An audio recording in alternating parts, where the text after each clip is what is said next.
Bueno, buenos días, ¿cómo están? Bienvenidos, bienvenidas, bienvenidos. Se ve bárbaro de acá arriba, impresionante, todo lleno. Sí, pero mientras la gente va entrando,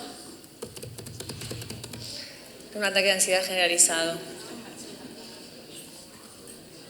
Por acá adelante hay sillas, chicas. Ajeje. Jejeje.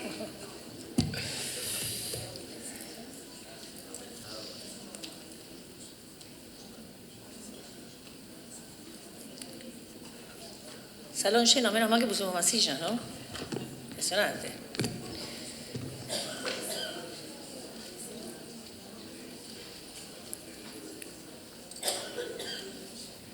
ADD.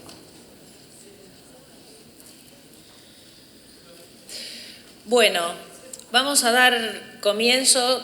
Acá no es una casualidad, mi amiga y yo estamos vestidas de verde, porque el verde es la esperanza, ¿no? Yo también.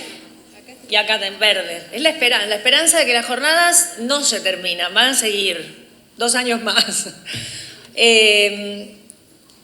Vamos a dar comienzo al panel de cierre de estas hermosas jornadas de salud mental, sextas jornadas de salud mental. El título de este panel es Lo imposible de diagnosticar. Vamos a escuchar la palabra de Elga Rey, de Bariloche, coordinadora del equipo de Bariloche, primero, y luego Patricia Martínez, coordinadora del equipo de San Isidro. Voy a presentar 2 grandes amigas. Voy a presentar a Elga, que es psicoanalista, coordina el equipo de salud mental en Patagonia Norte, después de haber sido prestadora de ese equipo durante muchísimos años. No puse los números, no tiene ninguna importancia. Participante del IOM, hoy es responsable y docente del CID de Bariloche. Y bueno, estamos muy contentos de escuchar tu palabra respecto de este tema y que nos cuentes también el modo particular de trabajo, cómo fue la escritura de este texto y también algunas cuestiones que tienen que ver, me parece, con ciertos acuerdos que hicieron acá con la licenciada Martínez en relación al título que decidieron rebautizar sobre este panel. Así que te escuchamos, Elga. Bueno, buenos días. Muchas gracias al comité de dirección por la invitación. Me emocionó, me encantó, disfruté mucho de este trabajo y del camino. La propuesta era trabajar con un grupo de colegas que nosotros, convocáramos. Así que en el grupo estaba Viviana Di Filippo, que estuvo en la mesa de las 9:30, Vero Turdo, que estuvo en la otra mesa de las 9:30, Ana Clara Sicilino, María Loprete y yo. El recorrido fue encuentros de charlas en bar, por Zoom, corriendo con Vero. Estaba presente lo imposible de diagnosticar. Así que, lo disfruté mucho. Y con Patri nos fuimos encontrando, charlando, y fue,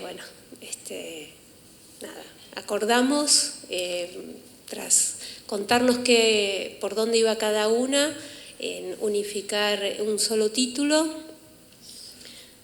que es la apertura de otros caminos. Y también quiero nombrar a mi amiga María Colen, también indispensable en el armado de este trabajo. ¿Empiezo? Bien.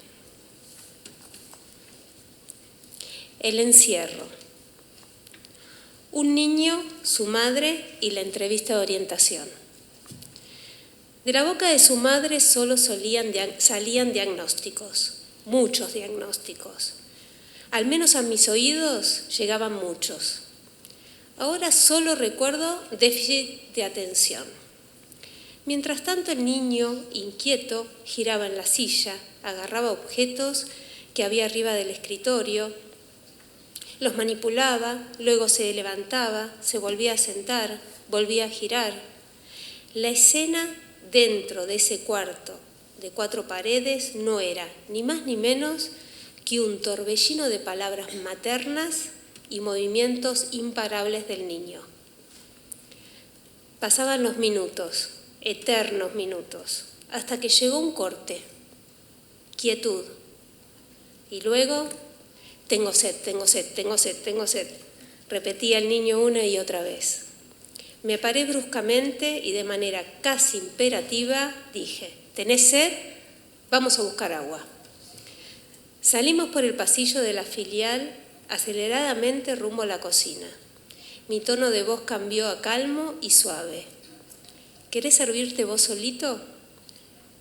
Lentamente tomé un vaso, se lo di al niño y le expliqué con mucha parsimonia cómo funcionaba el dispenser, cuál era el agua caliente y cuál la fría. El niño me miraba atentamente. Luego tomó el vaso y se sirvió agua. Nos quedamos unos segundos más en silencio y luego emprendimos el regreso a la oficina. Íbamos bien lento, disfrutando de cada paso.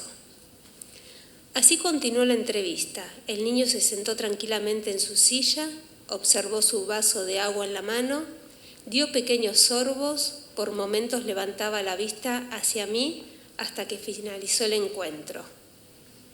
Un acto puso fin al encierro del sin límite materno, permitiendo salir de esa escena aplastante de significantes para dar lugar a otra.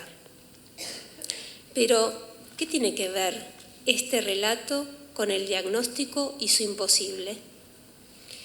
El encierro entre 4 paredes me sirve de metáfora para pensar la repercusión de un diagnóstico. Algo queda paralizado.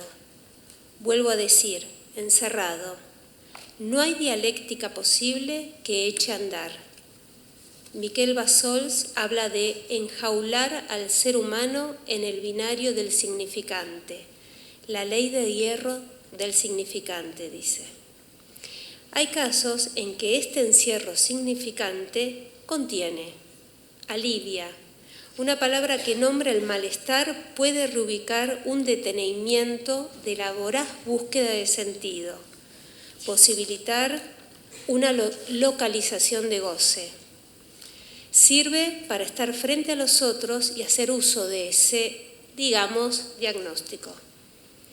Todo eso en el mejor de los casos, o en algunos casos.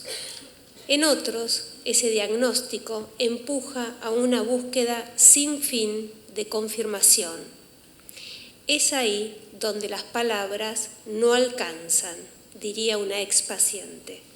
El diagnóstico no alcanza para cubrir lo imposible. O bien inmoviliza o bien desespera. ¿Por qué? Porque querer atrapar lo real no es cuestión de nombres.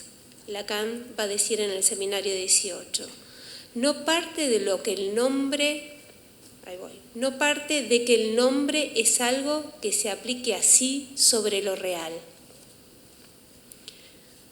Segundo, iba a decir viñeta, pero me acordé de lo que decías.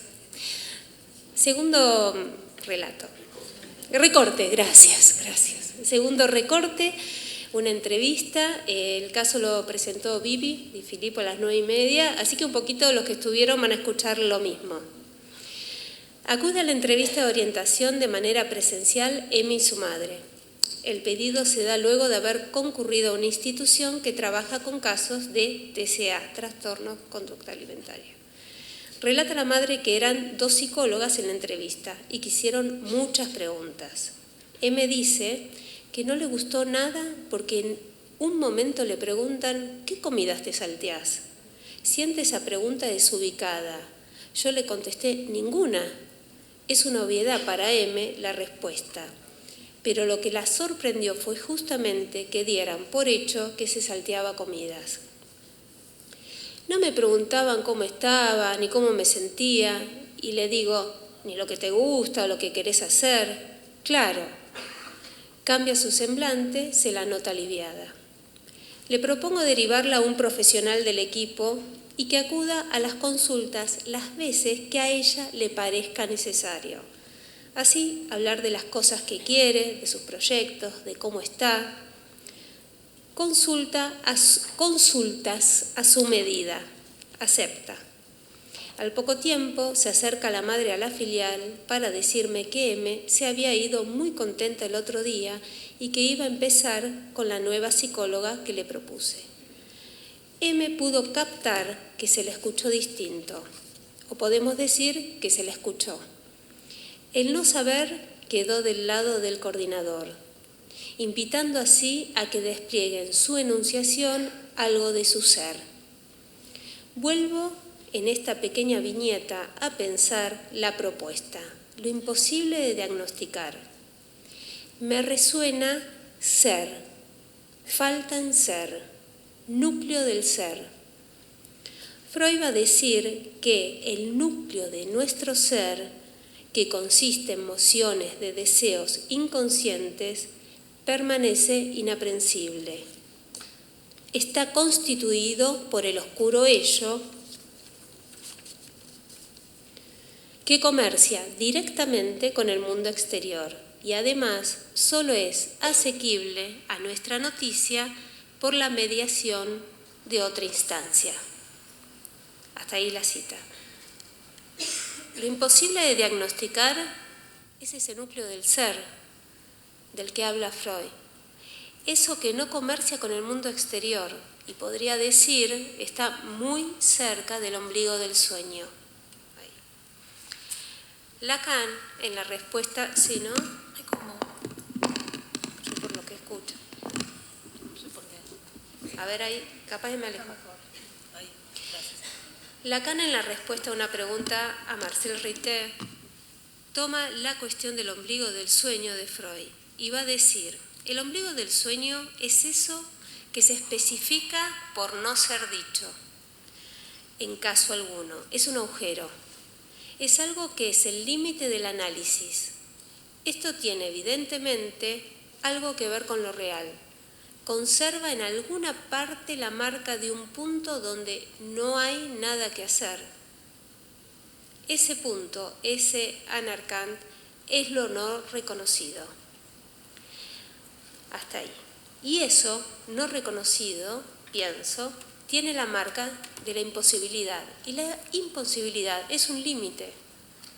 Ser, TCA, TDAH, Asperger, neurótico obsesivo, tener TOC, reduce el ser a un nombre.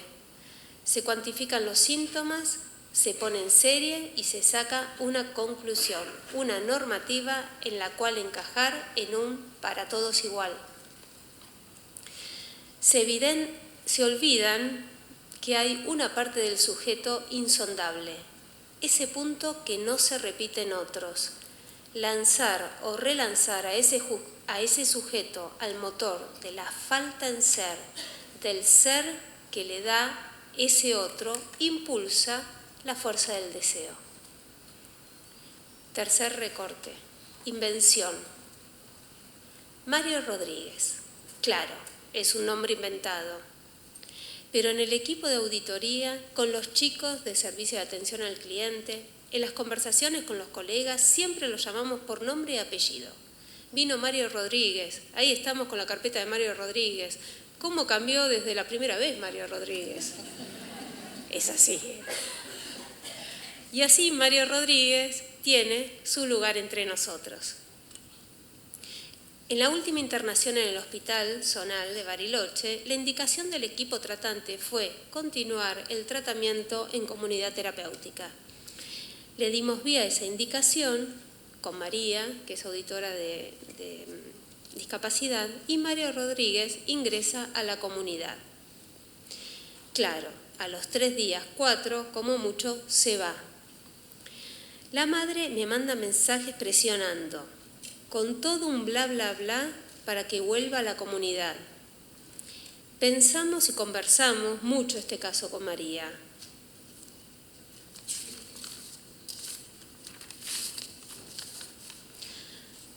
Una intervención. ¿y si lo citamos y estamos las dos? Y así fue, vino Mario Rodríguez, acompañado por su acompañante terapéutica, con el bla bla bla de la madre. Quiero volver a la comunidad terapéutica, es lo mejor para mí. Fuimos escuchando su despliegue hasta que llegó la pregunta. Esa fue de María. ¿Te vas a comprometer en seguir el tratamiento en la comunidad? ¿Realmente vos querés? Mario se afloja, cambia radicalmente su postura, vuelvo a decir, su semblante, y nos dice, realmente es lo que quiere mi mamá, pero yo no quiero. A mí me gustaría volver con la psicóloga del hospital. Y así Mario Rodríguez empieza con la psicóloga del hospital, que justo en ese momento estaba ingresando como prestadora a Medife. Continuamos citando a Mario Rodríguez cada 2 semanas, inventando un dispositivo para este caso, acompañando su decisión y promoviendo que hable su verdad. Estos encuentros finalizaron cuando Mario ya se instaló en su nuevo espacio. En lo más singular, en ese núcleo del ser imposible de diagnosticar, en ese ombligo, agujero de lo no dicho, es desde donde podemos apostar a la invención del sujeto y del analista. Reflexiones. El común denominador que encontramos en los 3 recortes fue la figura del coordinador como éxtimo, extimidad que operó mediante un acto. La palabra extimidad fue inventada por Lacan y aparece por primera vez en el seminario La ética del psicoanálisis en 1958. Lo éxtimo es aquello exterior, extranjero, pero lo más cercano. Miller va a decir un otro interior. Este lugar permitió salir del encierro, pero yendo a lo más íntimo, desde afuera para dar lugar a lo propio en algo tan simple como preguntar, ¿vos qué querés? Que hable el sufrimiento único de cada cual posibilita la expresión de una verdad, medio dicha, pero verdad al fin, verdad del sujeto. María, mientras charlábamos del trabajo, me dice, el rol de coordinador de salud mental es un arte, un saber hacer, más aún cuando se está inserto en un sistema de salud donde todos demandan que se diga qué es ese sujeto. Estar advertidos de la estructura clínica es una posición ética, pero dar vía a lo propio, más allá de la estructura, también es una posición ética. Tenemos el desafío de no quedar entrampados en reducir al paciente y su malestar a un diagnóstico, acompañando a que pueda ser de eso imposible una invención singular que le abra otros caminos.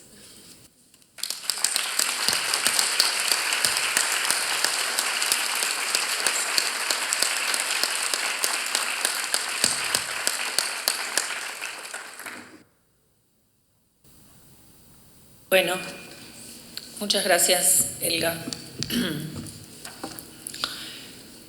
Patricia Martínez, psicoanalista, coordinadora del equipo de salud mental de San Isidro.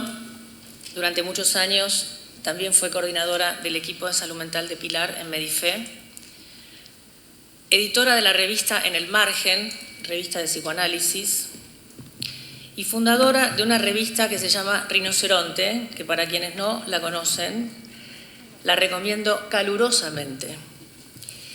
Patricia es fundadora de esta revista, es una revista de cultura digital, donde pueden leer hermosos cuentos, poesías, novelas, ensayos.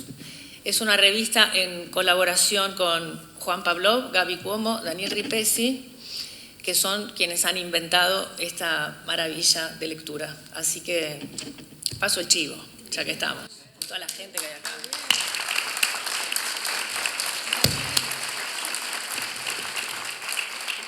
Te pregunté cómo querías que te presentara para presentarte como a mí me parecía.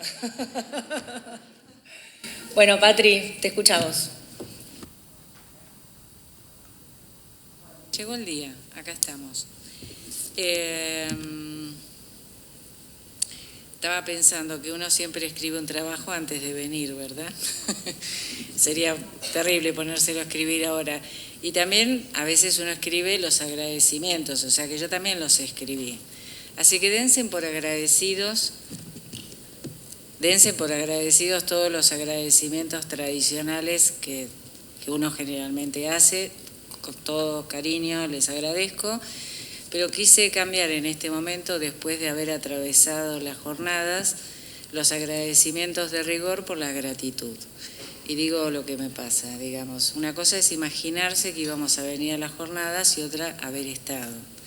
Y por lo menos para mí sirvieron para dimensionar, después de 5 años de no vernos, la enormidad de trabajo que hicimos, ¿no? Digamos, porque estuvimos hablando de la pandemia, de los dispositivos, de lo que inventamos, y la verdad que siento una enorme gratitud por todo lo que hicimos todos juntos, los que estamos acá, y habernos tenido unos a otros para poder hacerlos. O sea que cambio, me perdonan los agradecimientos a todos por esta gratitud.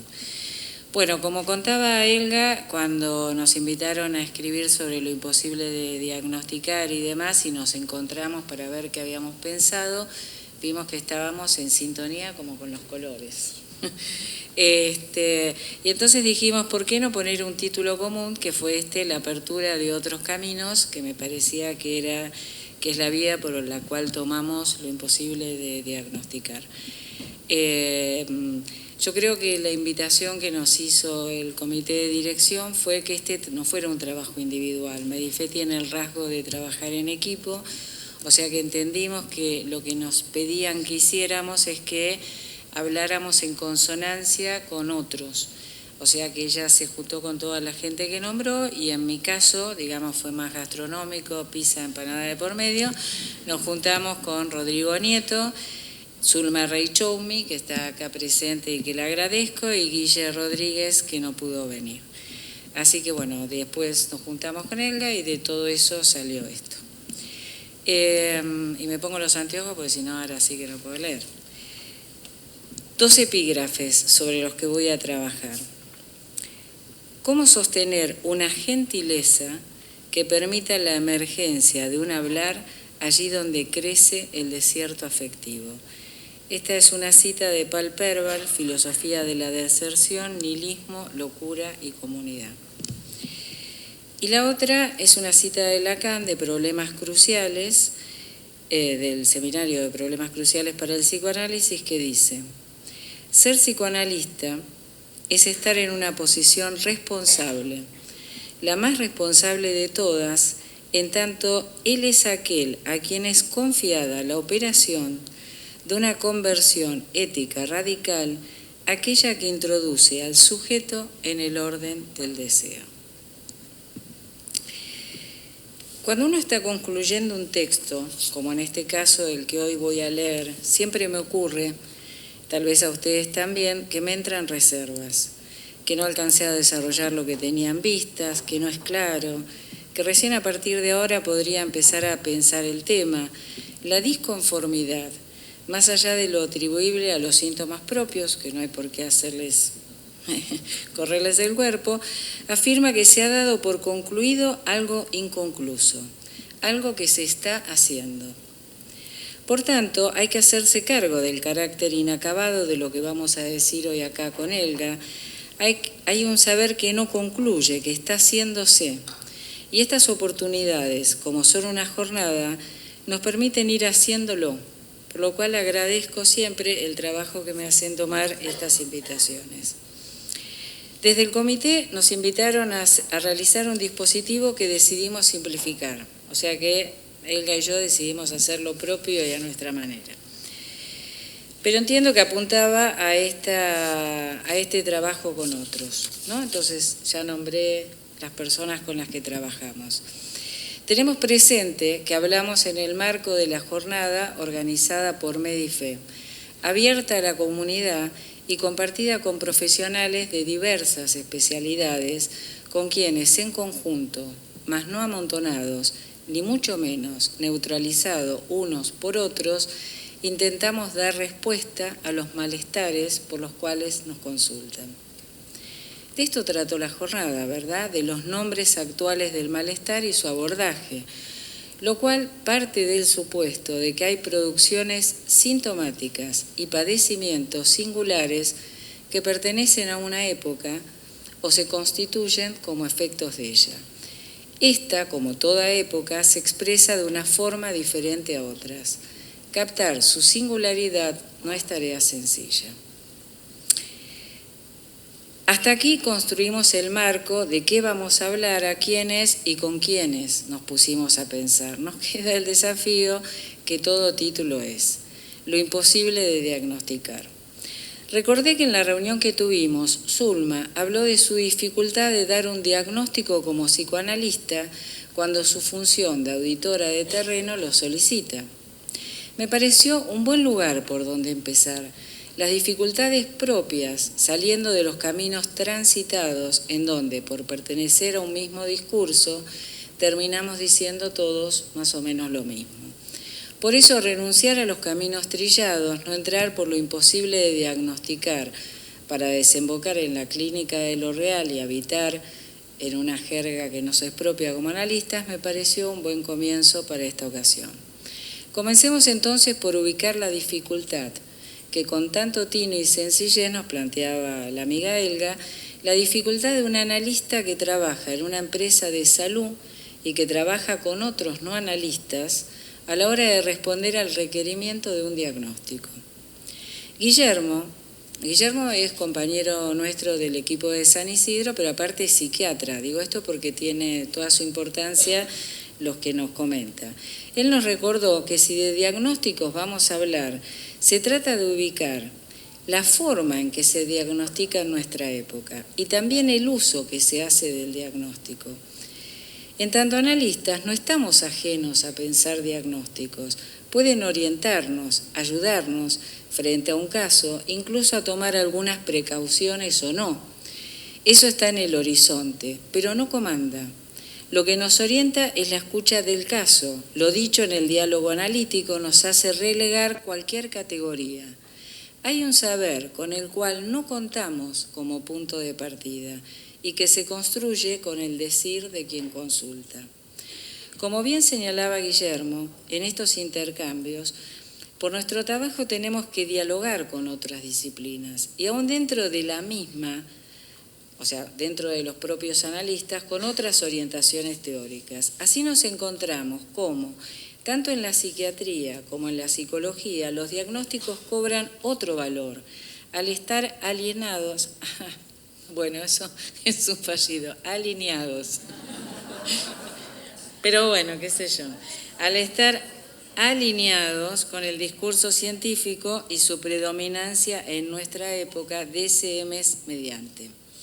Volvamos a la dificultad que traía Zulma, es decir, el lugar que tiene para quienes trabajamos como analistas el diagnóstico y el cruce con otras prácticas en el campo que compartimos. Y ahí fuimos a dar con la coordenada que me interesa plantear hoy, es decir, ese cruce de prácticas donde el diagnóstico y su uso no forman parte de un uso en común.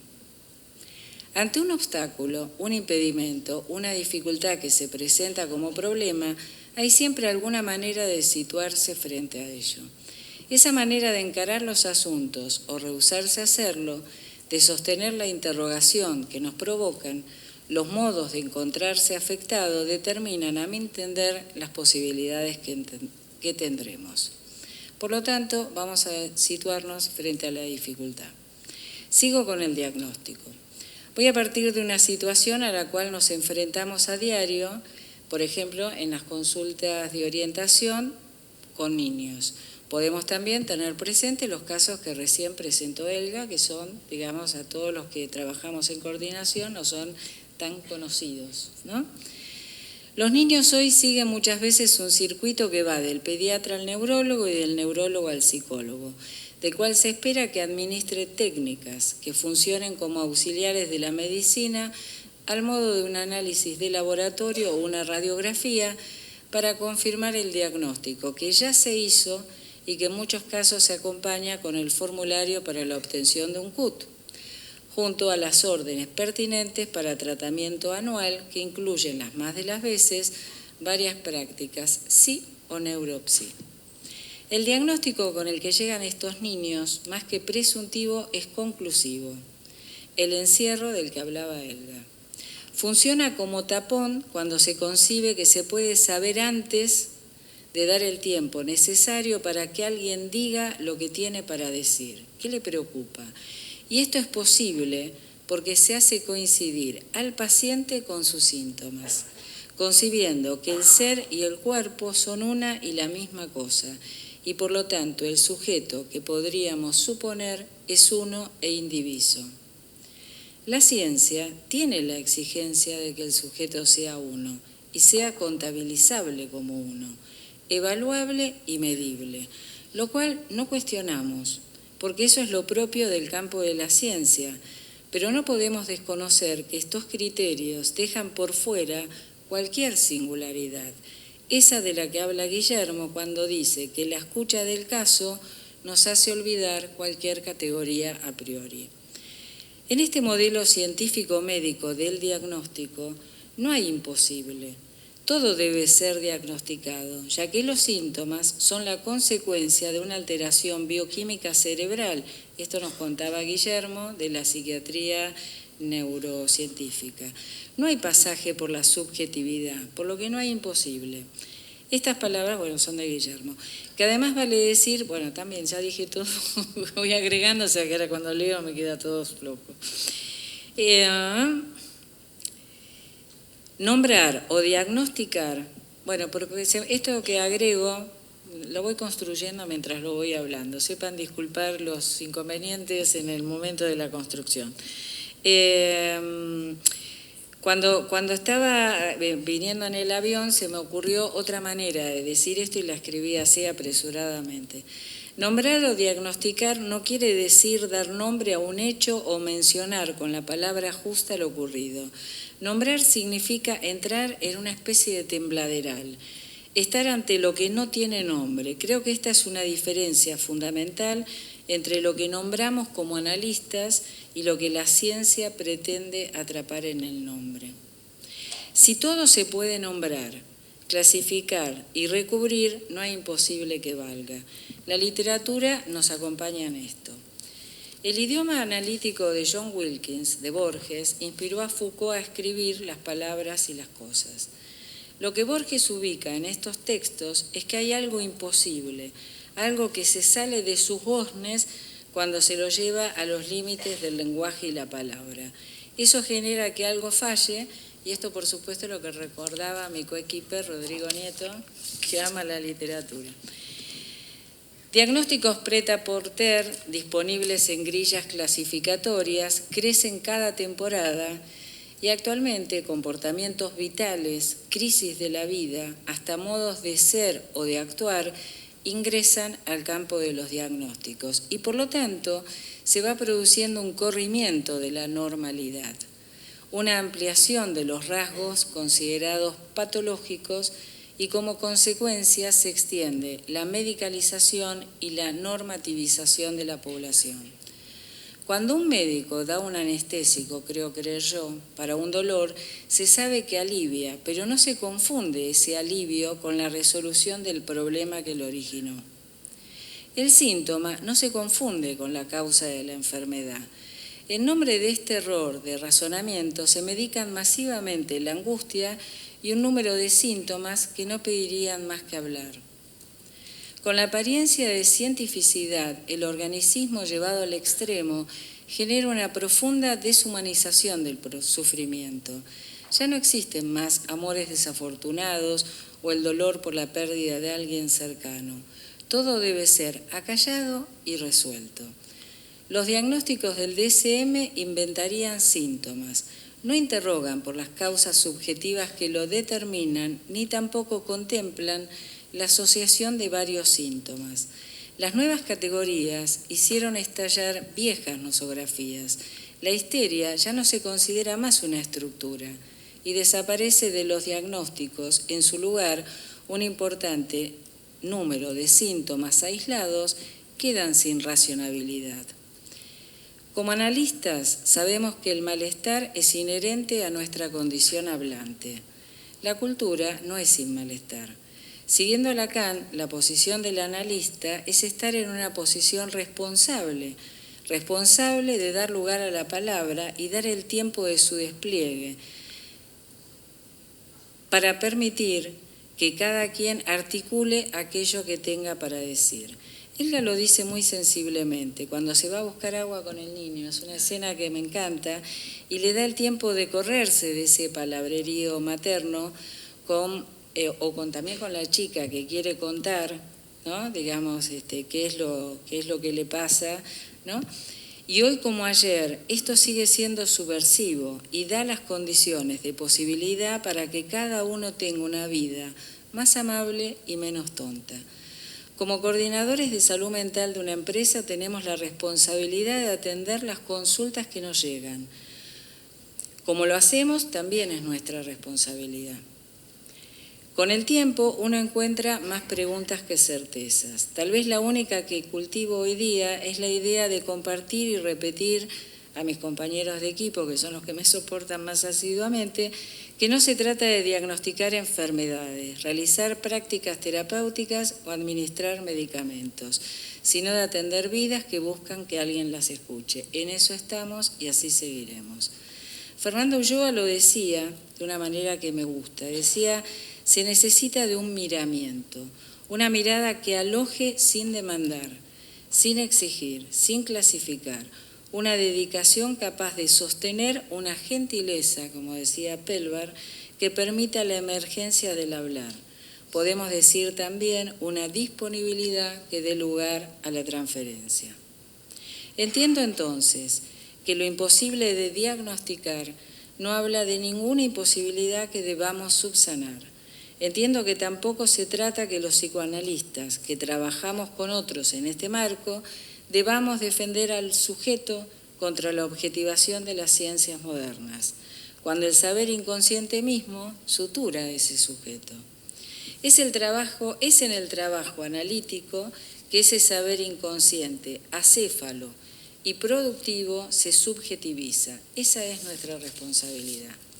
Quiero terminar entonces con unas palabras de un psicoanalista que admiro mucho, que se llama Jorge Hinkis, y que tomé de la revista Conjetural número 72. Dice: el psicoanálisis tiene la pretensión de no sumar una solución más al funcionamiento que genera el malestar y donde las opiniones proliferan como soluciones. Pero ese espacio está cada vez más estrecho, en este tiempo cada vez más urgido y acuciante. Pregunta entonces: ¿todavía se admite la escucha sin sistema, el silencio que no es cómplice, sino aliento de la verdad, la voluntad de abstenerse de las convicciones reveladas? Que cada quien responda. Muchas gracias por su atención.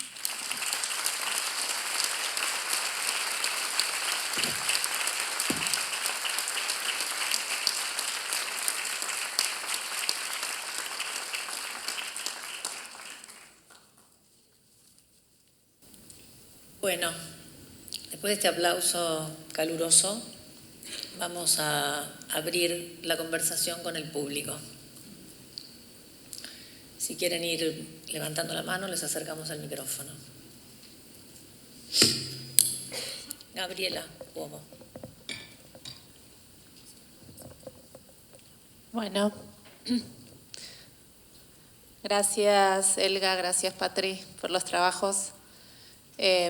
Realmente creo que ponen en palabra un modo de trabajo, valga la redundancia, sí, un modo de trabajo que sostenemos en la red, por lo menos con los años que yo llevo en ella trabajando.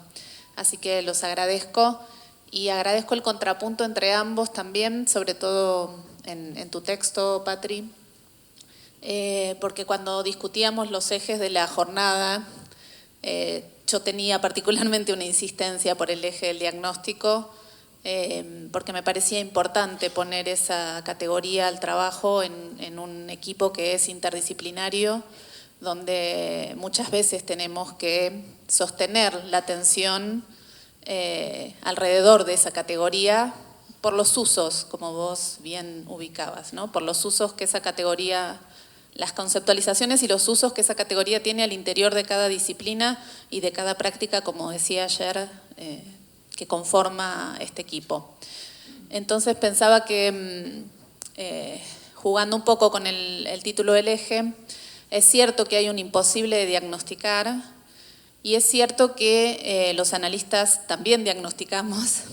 Entonces creo que el psicoanálisis puede introducir en la querella de los diagnósticos la cuestión de lo imposible para sostener desde ahí una posición distinta respecto al diagnóstico sin intentar neutralizar las otras. A mí me interesa resaltar que se trata de no neutralizar las otras, ¿no? Sino de poder introducir algo de eso que llamamos ese vacío, ¿no? en ese punto, para que emerja, como vos decías, el sujeto, ¿no? Pero sin neutralizar las otras porque, bueno, porque creo que son necesarias también. Voy a agregar algo, Gaby. Yo diría no neutralizar, pero tampoco asimilarnos. No, por supuesto, no.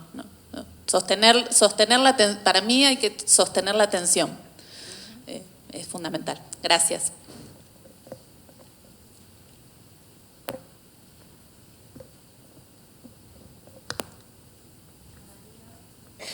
Analia. Hola, ¿se oye? Sí. Bueno, primero, muchísimas gracias por los trabajos. Creo que, como dice Gaby, son textos con los cuales todos los coordinadores nos podemos identificar, nos representan muy bien.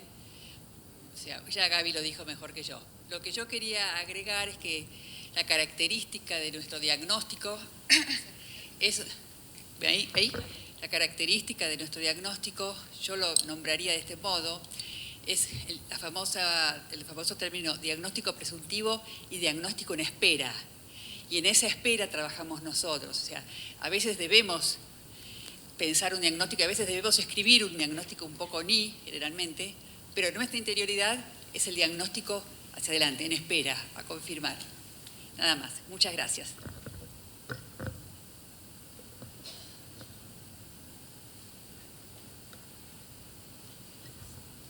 Hola. Ante todo, gracias por los trabajos, gracias por lo que aprendí hoy y ayer. La verdad que fue como siempre, ¿no? lo que se renueva, ¿no? Está buenísimo. Gracias, Patri, especialmente por invitarme a participar del trabajo. Me encantó. Zulma Reichouni soy. Bueno, gracias, Patri. Me quedé con algo de la mesa de más temprano cuando Juan Pablo habló de la escritura, porque se trata muchas veces de la escritura también, ¿no? En determinados procedimientos de gestión, donde tenemos que dar cuenta vía la escritura de algunas cuestiones. Y ahí es donde, bueno, a veces se pide diagnóstico, a veces es donde, bueno, nos vemos con esta pregunta. Y un poco lo que, me parece que surgía, que se unió lo que decía Juan Pablo con lo que hablábamos, Patri, también mientras pensábamos el trabajo, en esto de poder retomar e insistir en una narrativa que recupere el sujeto, ¿no? Ahí, ¿no? Ahí, en ese camino de decir del sujeto. Incluso en algún momento también nos habíamos ido un poco por las ramas, pero llegamos hasta de Clerembault como maestro de Lacan, ¿no? que hablaba de que le gustaban los drapeados, las telas, las texturas, y hacía una cantidad de, digamos, él trabajaba en la policía de París y hacía certificados donde de alguna manera podríamos decir, a pesar de su lugar de psiquiatra, recuperaba una narrativa donde estaba el sujeto. Y Lacan lo toma como su maestro, ¿no? Entonces, bueno, volvimos ahí, ¿no? Y por eso la deriva nos llevó a pensar esto, ¿no? También como esta de la escritura y la narrativa, donde el sujeto es el sujeto y es su texto y es su palabra, ¿no? Lo que nos permite seguir haciendo y seguir en este sentido, ¿no? Caminos lo que hacemos, no lo que no podemos hacer, porque hay cosas que sí son imposibles. Bueno, eso nomás. Gracias.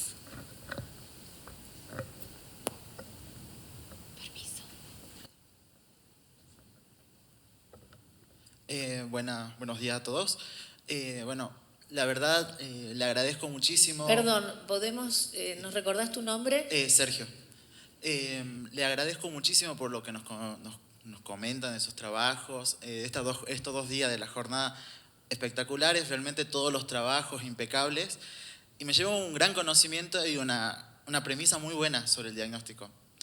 Que con lo que decía usted, Patricia, con esto de que surgen más dudas que certezas.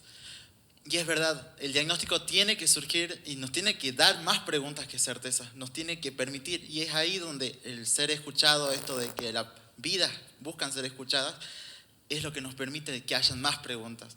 Y por ahí no hay que quedarse con ese diagnóstico que sea algo certero, como decía ayer yo opinando en otra charla, sino que tiene que darnos preguntas. Y si no nos das preguntas, nosotros repensar si realmente estamos haciendo bien nuestras prácticas, si realmente estamos trabajando y viendo a ese sujeto como realmente hay que verlo y hay que trabajar. Porque si no nos surge una pregunta, algo está fallando, porque no hay certeza absoluta. Y me recordaba mucho a un autor que, si bien es de otra corriente teórica, que es Jasper, que hablaba sobre que la comprensión al ser humano no se agota nunca, nunca. Y es verdad, porque siempre hay algo más que decir y siempre hay algo más que preguntar. Entonces, creo que eso es lo que me llevo de todos estos 2 días de jornada, de todos los trabajos que van mostrando esa pasión, digamos, por este análisis, por ese trabajo, y realmente agradecido por todo este aprendizaje de estos 2 días.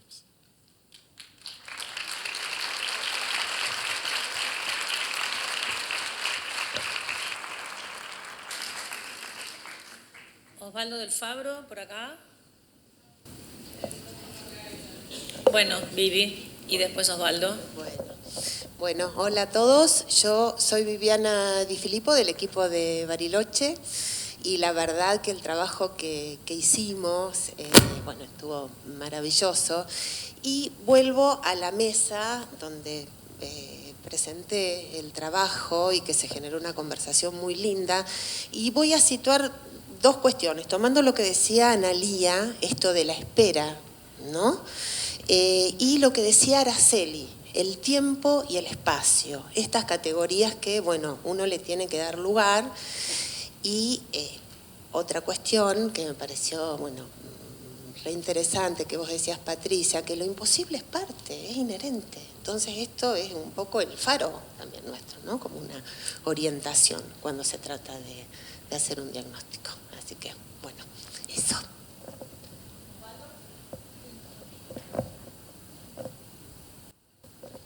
Bueno, sí, Osvaldo del Fabro, del equipo de Caballito. Me incorporo mi agradecimiento a todos los ya escuchados, no quiero repetir toda la... y con respecto a este tema del diagnóstico, ¿no? Coincido totalmente con esta idea de neutralizar y no anular. Coincido con esta idea de que es un tema muy importante y con el que nos las vemos cotidianamente, que las funciones de coordinador, las funciones de la admisión, nos ponen frente a eso en forma permanente. Pero quisiera, me surge un poco la idea de que le estamos dando demasiada consistencia al tema del diagnóstico. Y eso, un poco todo lo que planteamos en cuanto a la neutralización y todo eso, es en función de, estamos diciendo, no existe el metalenguaje. Y la ciencia tiende a generar la ilusión de metalenguaje permanentemente, ¿no? Pero cuando digo esto de que por ahí le estamos dando demasiada consistencia,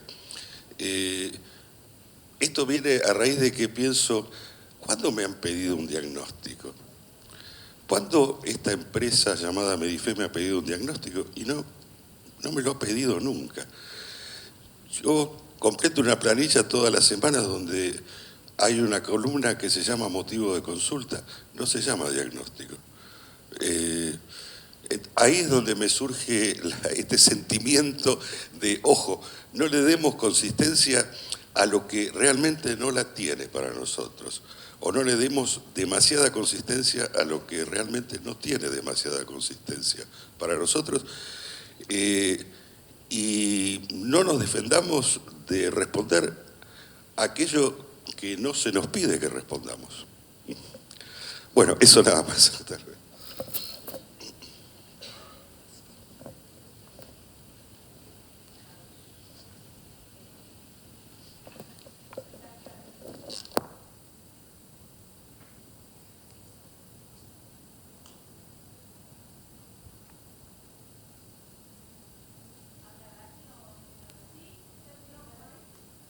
Hola. Bueno, muy buenos los trabajos, todos los trabajos. La verdad es que pensaba en este fallido, no sé si llamarlo fallido, de Patricia, que ya que hablamos en los paneles previos de los aportes de Freud, me parece que no es casual que este fallido haya aparecido en el último panel después de 2 días de trabajo. Me parece que forma parte de una transferencia de trabajo que se dio acá muy interesante. Yo por lo menos lo sentí de esa manera. Y creo que es un fallido colectivo el tuyo. No sé si existe ese concepto, pero bueno, lo estoy inventando en este momento. Alinearnos o alienarnos con el discurso de la ciencia, me parece que es el gran obstáculo que hoy padecemos. La pandemia digamos que nos dio mucha visibilidad a los psicoanalistas, pero también al discurso de la ciencia. Es una realidad. Y esto de los diagnósticos, tenés COVID, no tenés COVID, te hiciste el hisopado, caemos un poco también, me parece, con este designificante diagnóstico en nuestra práctica también.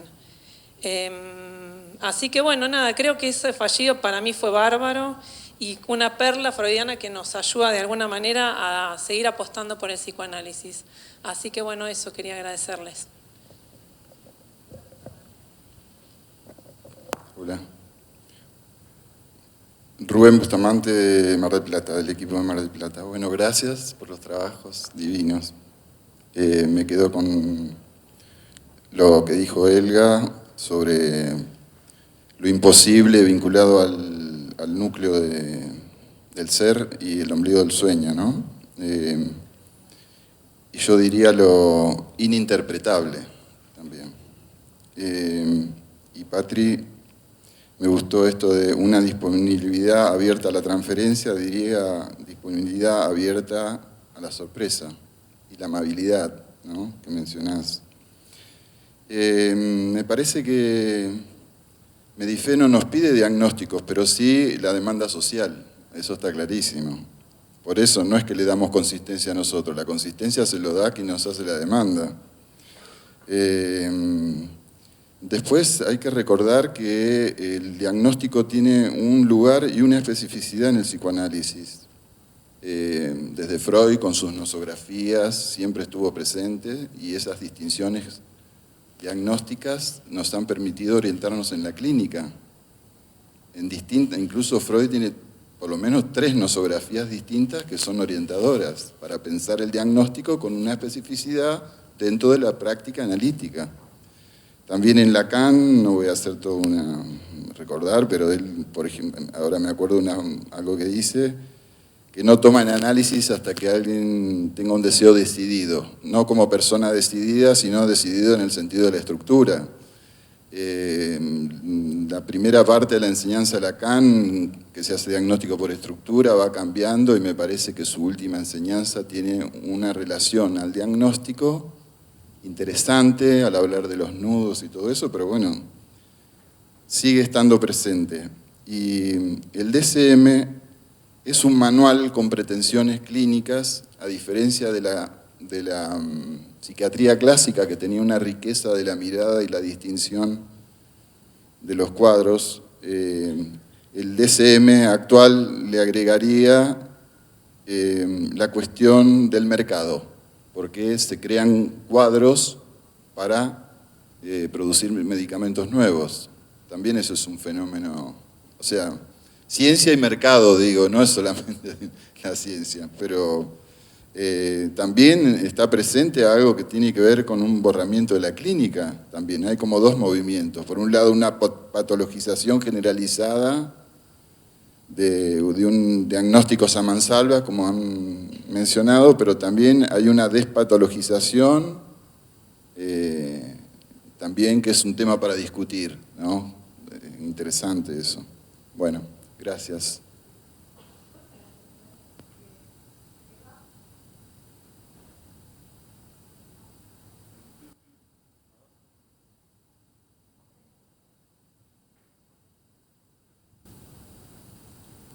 Hola, yo soy Eva del equipo de Tandil. Quería agradecer y felicitar a la mesa y decirles que fue un cierre fenomenal en donde de alguna manera transmite la posición del analista en esta época de tanto empuje al diagnóstico, y creo que si bien Osvaldo dice no respondamos al diagnóstico, como dice Rubén, el paciente viene en busca del diagnóstico con la pregunta ¿qué me pasa? ¿Qué tengo? ¿No? ¿Cómo se llama? O lo que yo tengo es tal cosa. Se presentan de esa manera, con mucha insistencia.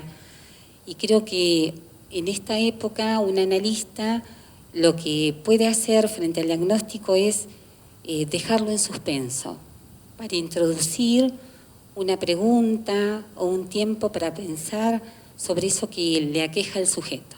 Entonces digo, fue un cierre fenomenal el de las chicas. Quiero agradecer las jornadas, quiero decir que fueron vividas con mucha alegría, como todos los años se transmite, que las jornadas de Medifé tienen excelentes trabajos y además de eso genera un diálogo con el auditorium, que eso me parece que es algo muy distintivo de las jornadas de Medifé. Al menos es lo que nos llevamos la gente que participa de las jornadas para poder transmitir con los equipos, ¿no? El diálogo entre la mesa y el auditorium, la cordialidad, la posibilidad de preguntar. Y yo este año me llevo algo más, la participación de los estudiantes, ¿no? Que digo, las mesas de Medifé también le acercan la clínica a los jóvenes estudiantes y eso me pareció maravilloso este año. Gracias. Gracias, Eva. Le pasás el micrófono a Carlos, pero mientras tanto le voy a dar la palabra a Patricia Martínez. No, me quería sumar a lo que estaban diciendo de dar consistencia o no a los diagnósticos, y voy a poner una tercera posición por costumbre. Ya dije mi filiación política, bueno, no importa. Digo, yo estoy de acuerdo con Osvaldo de que, y esto es verdad y me gusta destacarlo, nosotros jamás hemos pedido diagnósticos ni a nuestros prestadores, ni lo ponemos entre nosotros, o sea que trabajando internamente para Medifé no usamos nunca y a nadie le hemos pedido jamás que trabaje con el DSM. También es cierto que hay una presencia social, pero también es cierto que debemos cuidarnos de las consecuencias de los diagnósticos, porque yo también discuto muchas veces con los integrantes de mi equipo cuando me hablan con siglas. Entonces digo, es como difícil, hay un nivel de tensión ahí entre los nombres pregnantes de la época y de la cultura y la posición que tenemos que tomar. O sea que digo, me parece que son las dos cosas, ¿no? O sea que no le damos consistencia, que nosotros no los tomamos, que está la demanda social y que está bueno, ¿no?, que estemos en esa tensión. O sea que te agradezco esa intervención. Bueno, sí, en primer lugar agradecer esta mesa, me encantó, bueno, igualmente la jornada. Soy Carlos Graiño, coordinador en Salud Mental y Discapacidad de Bahía Blanca, del equipo de Bahía Blanca. Antes de hacer un comentario respecto al tema de los diagnósticos, hoy Verónica, que me acompaña del equipo de Bahía Blanca, me recordaba que es el aniversario de la muerte de Freud, Entonces me gustaría pedir un aplauso en la memoria de quien, si no fuera por él, no estaríamos reunidos seguramente en este lugar.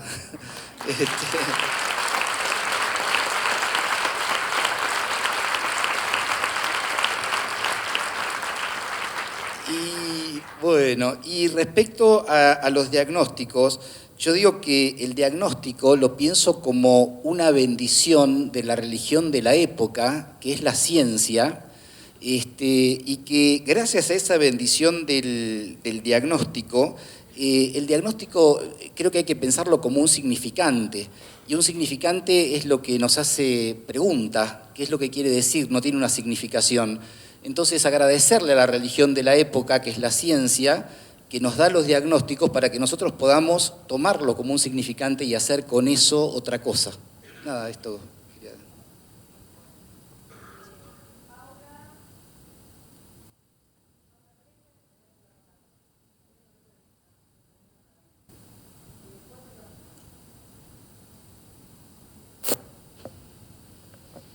Bueno, soy Paula Prengler, coordinadora del equipo de Belgrano de Cava. Bueno, primero agradecerles a Elga y a Patricia, y también señalar lo que decía Patricia, esto de estar agradecida por la jornada, por el encuentro. Pensaba en relación al trabajo de Helga, digamos, me parece que ahí yo hace poco tengo la función de coordinadora y al principio me llamó la atención, digamos, esto de llamar entrevista de orientación, digamos, ¿no?, al espacio de derivación.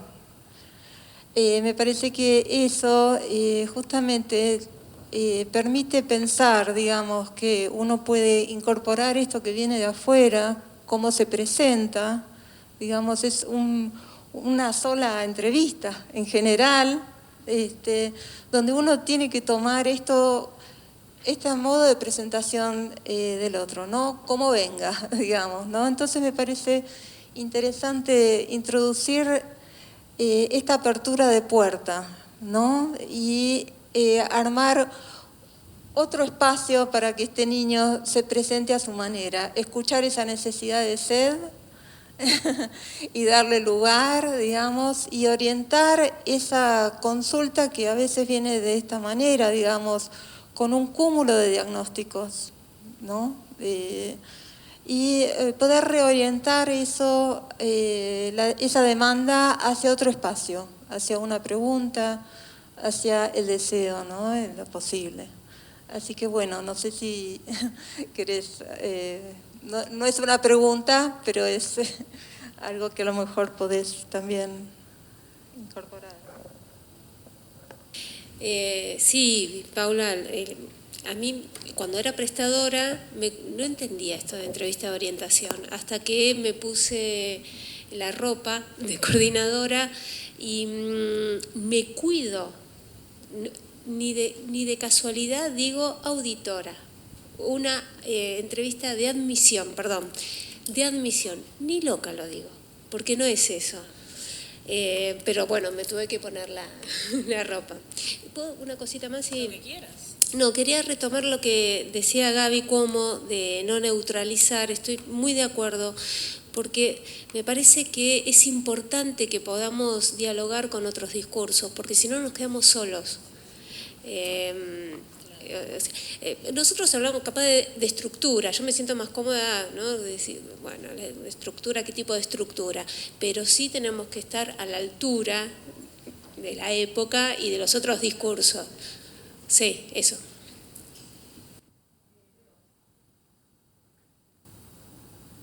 No, bueno, eso no lo quise decir, salió solo. Bueno, primero, un poco como dijo Eva, agradecer el tiempo y el espacio, ¿no?, la disponibilidad de estas jornadas que es tan enriquecedor disponerse, ¿no?, tener el tiempo y el espacio de conversar y de escuchar. Y un poco, bueno, me encantó esto que dijiste, Patricia, como que uno escribe algo, después se va, eso mismo cuando lo lee ya está transformado, ¿no? Como yo soy prestadora y presenté un trabajo, soy prestadora de Bariloche, eso no lo dije. Pero me parece que es la transformación que esto produce, ¿no? En todos los que recorremos, y pienso quizás, ahora se me ocurre, el diagnóstico, algo también ahí que se va transformando, ¿no? Pero un poco lo que yo quería decir es dos cosas. Primero, no sé si lo dijeron en la mesa del diagnóstico, pero algo que a mí se me ocurre es que el saber, dónde está que la posición de uno en relación al diagnóstico no es el que sabe, sino justamente, ¿no? Me parece que en el diagnóstico uno lo que posibilita es el saber del otro, ¿no? Uno escucha ahí, ¿dónde está ese saber? La pregunta, ¿no?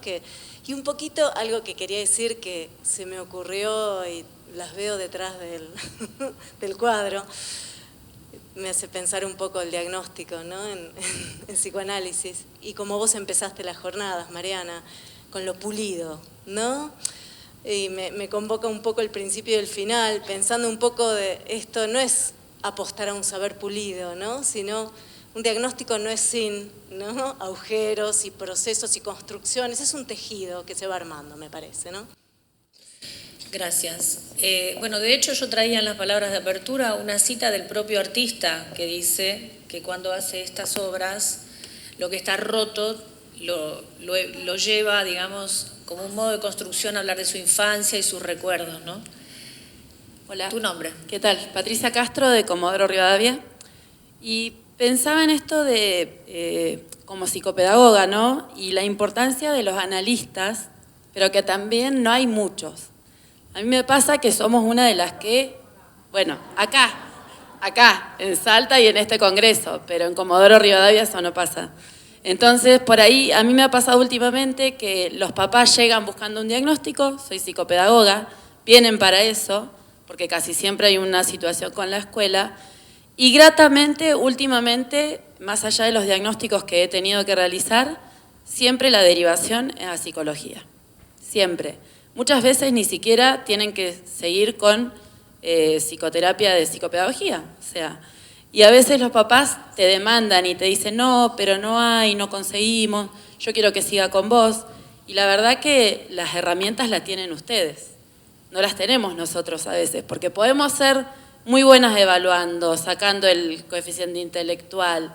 Y a veces nos pasa que llegan los neurólogos o los pediatras a pedir una evaluación con la derivación y te dicen WISC o lo que sea, y nosotros tenemos un montón de formas de evaluar que son mucho más ricas que el WISC, el NEPSI o el ENI, hablando de las siglas que decían recién, ¿no? Pero ellos quieren eso, ellos quieren el numerito y quieren ver cómo van a llenar la planilla para el CUD o quieren ver qué van a poner cuando el padre vuelva a la consulta después de los 5, 6, 7, 8 o 10 sesiones que los veamos nosotros. Entonces me parece que también es una demanda del sistema, que yo lo decía ayer, o sea, este sistema capitalista que tenemos, la escuela que tenemos, que no es una escuela para los chicos que tenemos hoy. O sea, no puede ser que de 20 estudiantes, 6 autismo, 6 TDA, 6 esto, y vos decís, ¿no seremos nosotros el sistema, la escuela? Y ahí caemos nosotros en la escuela, yo digo, con una burbuja protectora de los chicos, ¿no? Diciéndoles a las maestras, pero si tarda en copiar, no le des para copiar 4 pizarrones, porque tarda. Traerle una fotocopia o tratar de explicarle oralmente. Y les tenemos que estar explicando cosas que tienen que ver con la humanidad de la persona. O sea, es un niño que no puede estar sentadito, quieto, copiando, porque le están atravesando un montón de cuestiones y nosotros tenemos que tratar de ir, ¿no? Mis compañeras dicen, no, hacé la entrevista virtual, no vayas a la escuela. Yo me la paso visitando escuela, le digo, no, hay que ir a hablar con esas maestras. Tienen que entender que no es cuestión de pedir acompañante por pedir acompañante, que a veces las acompañantes los necesitan ellas, adentro del curso, con tantos chicos que tienen. Y no el niño que llega con TDA, TEA, TU, ¿no? Entonces me quedé pensando en esto. Hay una psicopedagoga, es terrible, pero pasa. Y lo digo como profesora de historia de secundaria, o sea, lo digo como profe también. Y hay una psicopedagoga que tiene un libro, que es Gisela Untoy-Glitch, que dice, en la niñez los diagnósticos se escriben con lápiz. Y yo creo que en la adultez, después de todos los casos que escuché, sobre todo hoy también. Nada, gracias. No, gracias a vos.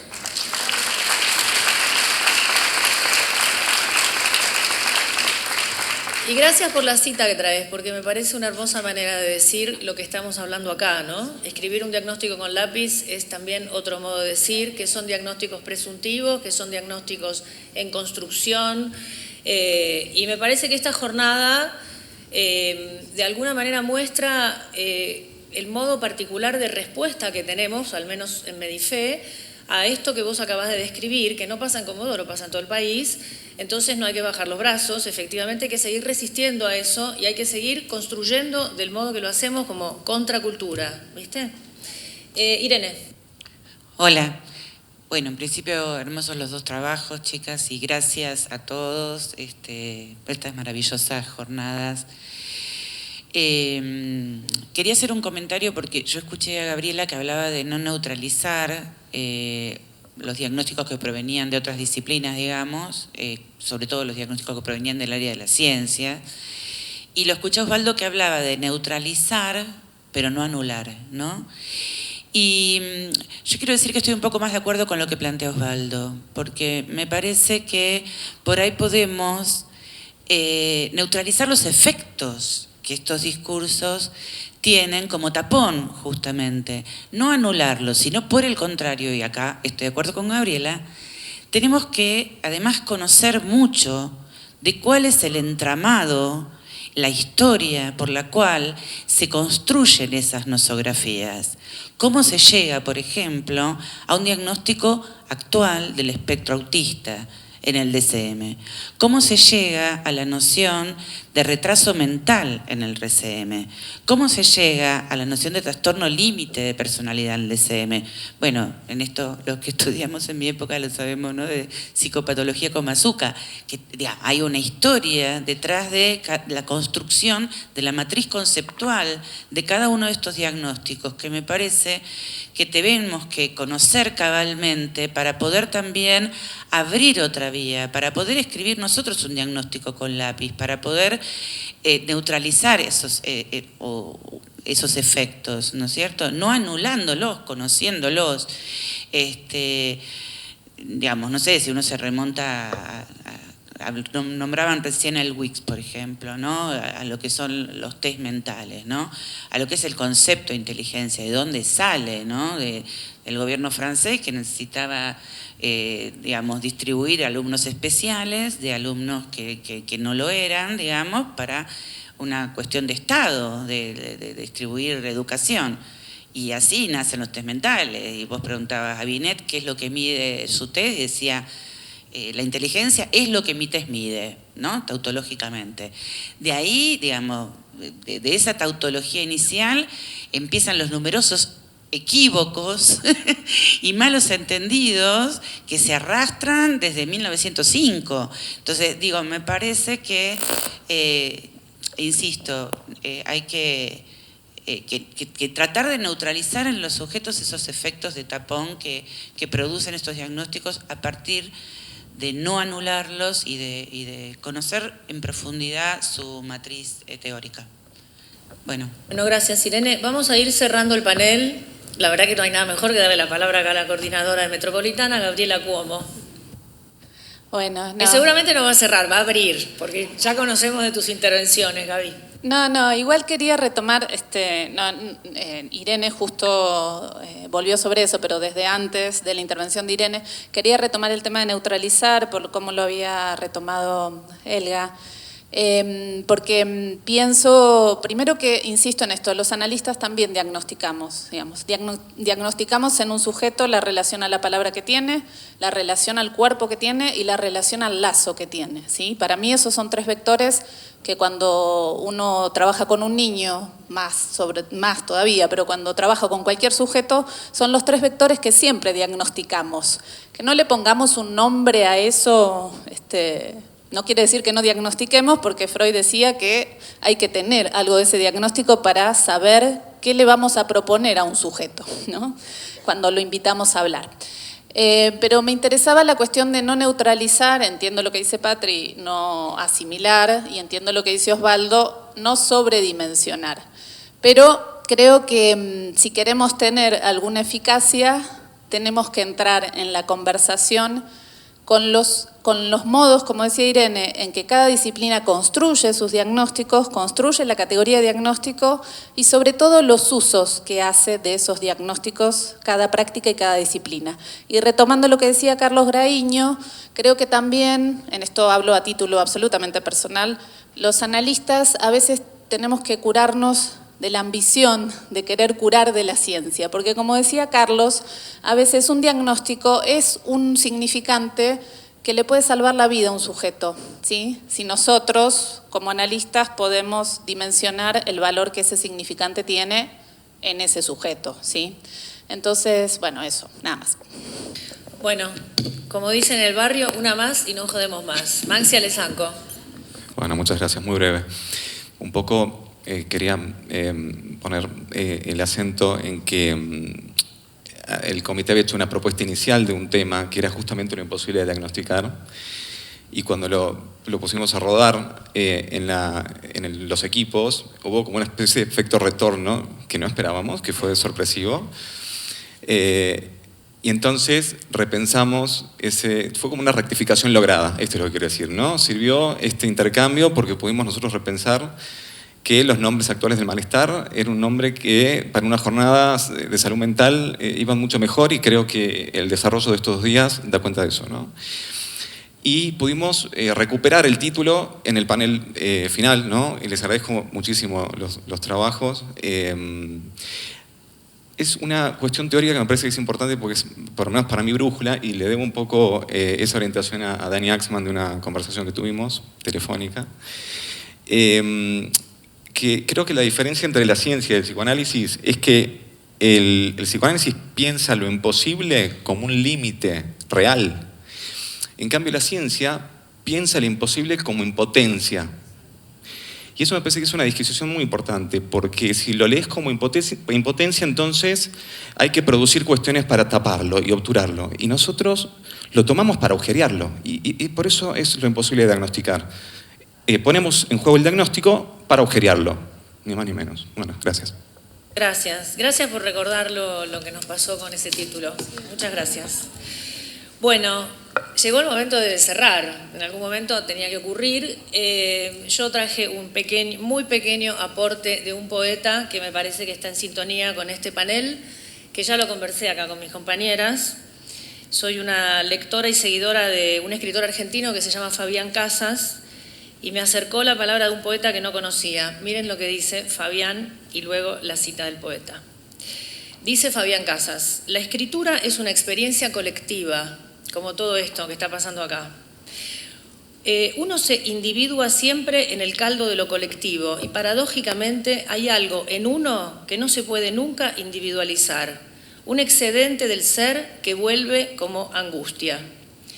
Y trae Fabián Casas, a propósito de esa cita, trae un pedacito de un poema de un poeta argentino que se llama Joaquín Giannuzzi, que dice esto: hay algo en uno que no encaja en nada.